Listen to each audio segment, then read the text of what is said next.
आज के इस वीडियो में हम देखेंगे types of chemical reaction. Mainly 6 type के केमिकल रिएक्शंस होते हैं। First combination reaction, second decomposition, then single displacement या single replacement, fourth double displacement या double replacement, fifth oxidation reduction reaction या रेडॉक्स रिएक्शन, सिक्स्थ है कंबशन रिएक्शन।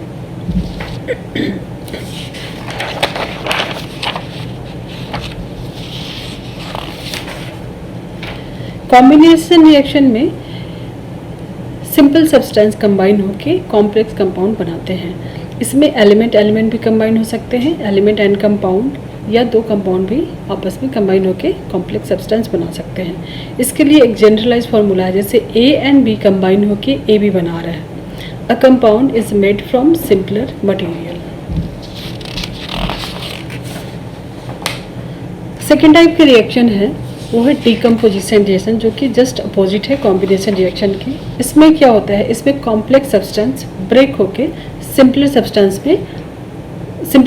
बनाता है, या कॉम्प्लेक्स सब्सटेंस डिकम्पोज होके सिंपल सब्सटेंस बनाते हैं।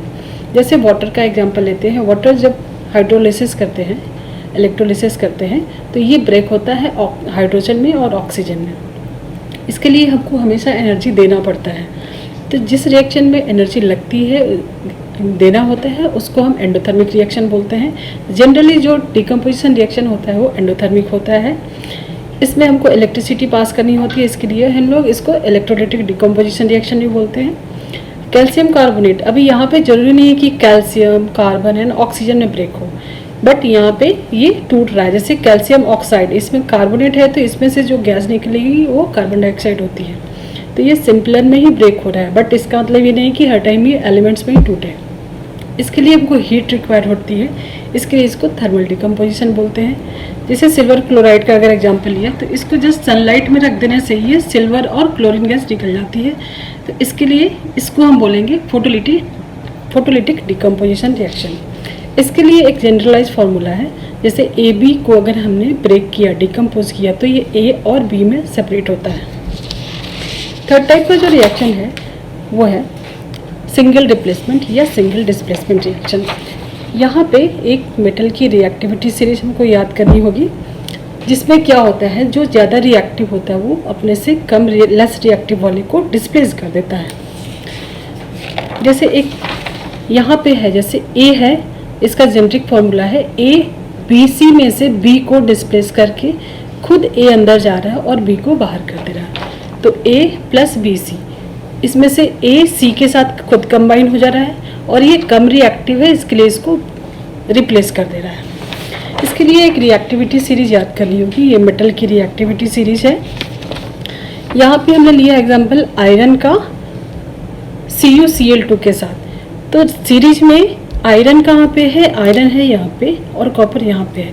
तो जो टॉप में होता है वो ज़्यादा रिएक्टिव होता है, इसके लिए आयरन कॉपर को डिस्प्लेस कर दे रहा है।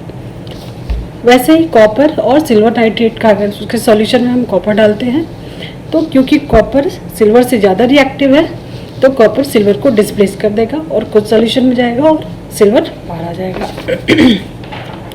डिस्प्लेसमेंट रिएक्शन का, सिंगल डिस्प्लेसमेंट रिएक्शन का एक बहुत ही फेमस रिएक्शन है थर्मिट रिएक्शन, जहाँ से क्वेश्चंस आते हैं।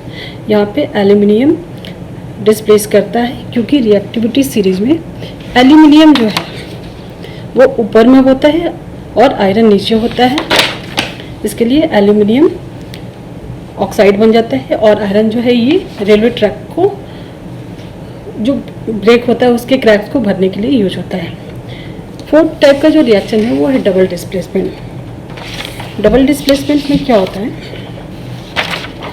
यहाँ पे दो सॉल्यूशन लेते हैं, ये जनरली आयनिक कंपाउंड होते हैं, इनको वो ये बहुत ही फास्ट होता है। यहाँ पे दो अगर हमने टेस्ट ट्यूब में लिया है सॉल्यूशन, उसको मिक्स किया, तो या तो ये प्रेसिपिटेट बनाते हैं, या न्यूट्रलाइजेशन रिएक्शन में वाटर बनाते हैं, या गैस फॉर्मिंग के लिए भी इसका यूज होता है। इसमें होता है क्या है, इसमें ये जो आयनिक कंपाउंड है तो इसके कैटायंस एक्सचेंज हो जाते हैं, इसका कैटायन इसके एनायन के साथ और इसका एनायन इसके कैटायन के साथ। तो इस तरीके से ये एक्सचेंज ऑफ आयन रिएक्शन होता है। The cations and anions in two compound switch places. इसके लिए जेनेरिक फार्मूला है AB + CD। तो AD कंबाइन हो जाता है और BC कंबाइन हो जाता है।